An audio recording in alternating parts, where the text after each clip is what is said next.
윤석열 대통령 당선인이 공약으로 내세운 한 청년 금융 정책에 젊은 층에 관심이 쏠리고 있습니다. 청년 1억 통장이라고도 불리는 청년 도약 계좌를 오늘의 그래픽 뉴스에서 자세히 살펴보겠습니다. 청년 도약 계좌는 근로사업소득이 있는 만 19세에서 34세 청년을 대상으로 한 저축 계좌인데요. 매달 70만 원 한도 내에서 일정액을 저축하면 연 3.5%의 복리에 월 최대 40만 원의 정부 지원금이 더해져 10년 뒤에 1억 원의 자산을 만들 수 있습니다. 청년 도약 계좌는 최근 청년층의 신청이 쇄도했던 청년 희망 적금과 비슷한 성격이지만 가입 범위가 훨씬 넓습니다. 청년 희망 적금은 총급여 3,600만 원 이하로 가입 대상을 제한했지만 청년 도약 계좌는 근로사업 소득이 있는 청년이라면 누구나 신청을 할 수가 있습니다. 청년 도약 계좌의 가장 큰 장점은 10년 동안 정부 지원 혜택으로 청년층의 중장기 자산 형성이 가능하다는 점인데요. 소득 구간별 정부 지원 금액을 살펴보겠습니다.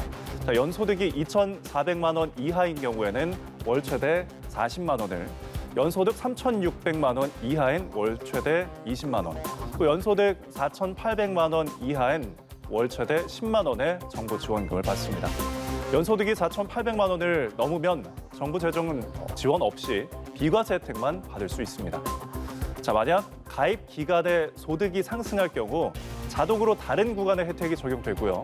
생애 최초로 주택을 구입하거나 장기간 실직 또는 휴직하는 경우, 재해를 당한 경우 등은 중도 인출과 재가입이 허용이 됩니다.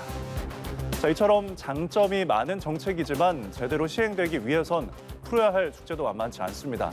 가장 큰 문제는 바로 예산입니다. 만 20세에서 34세 취업자가 지난해 7월 기준으로 약 630만 명에 이르는데 이들 모두 청년 도약 계좌에 가입하고 월 10만 원의 지원금을 받는다고 가정할 때 1년에 최소 7조 5,600억 원의 예산이 필요합니다. 정부가 매년 예산 지원을 지속할 수 있을지 바로 이 대목에서 우려의 목소리가 나오는 이유입니다. 또 일각에선 중장년을 위한 상품은 없다라는 불만이 나오는 등 이 세대 간 형평성 논란이 가열될 수 있다는 지적이 나오고 있습니다.